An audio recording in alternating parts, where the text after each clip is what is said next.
I'd ask you to imagine that if you woke up this morning, that you couldn't move. And by not being able to move, I mean you can move your hand. You can move your hand through about this range of motion, and you can turn your neck like this. But other than that, your body just doesn't respond.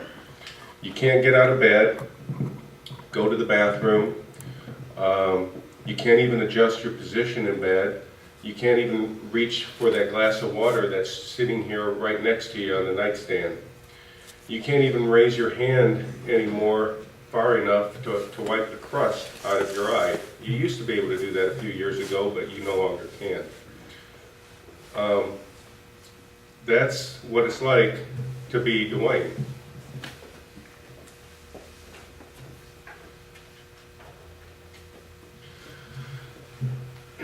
I saw Duane Hale for the first time when his 7th grade class entered Lindale Junior High.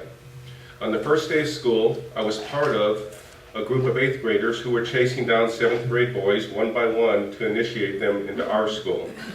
We hunted like a wolf pack. We'd separate one of them from the herd, surround the prey, and then go in for the kill, which consisted of at least 1 of 3 welcome to junior high greetings.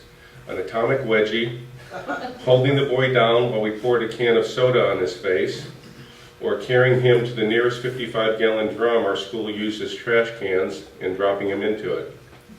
After our mob threw Victor Tennyson, the toughest kid in 7th grade, into a trash can, all the other 7th grade boys disappeared from the playground. Except one. The last boy left was a short kid with blonde, curly hair, big glasses, a scrawny little body, and a round head. Our self-appointed leader, Ronnie Blaylock, hollered and pointed toward the next target. 7th grader! Yeah, 7th grader, another agreed. The pack was ready to go. Compared to Victor Tennyson, this kid was going to be easy. Then a voice of dissent was heard within our ranks, a voice of reason. Jimmy Kemp spoke up. No, wait, not him. Why not him? He's a 7th grader, Ronnie replied. Jimmy explained. That kid is crippled, he can't run or nothing. So, he's still a 7th grader, ain't he? A third boy weighed in. Man, I ain't giving a wedgie to no crippled kid. If not for a single voice of compassion in our mini mob, I might have been one of 12 boys who carried a defenseless kid with spinal muscular atrophy and thrown him into a trash can in which he wasn't capable of escaping. During those first few weeks of school, I noticed the same kid watching us play football on the playground.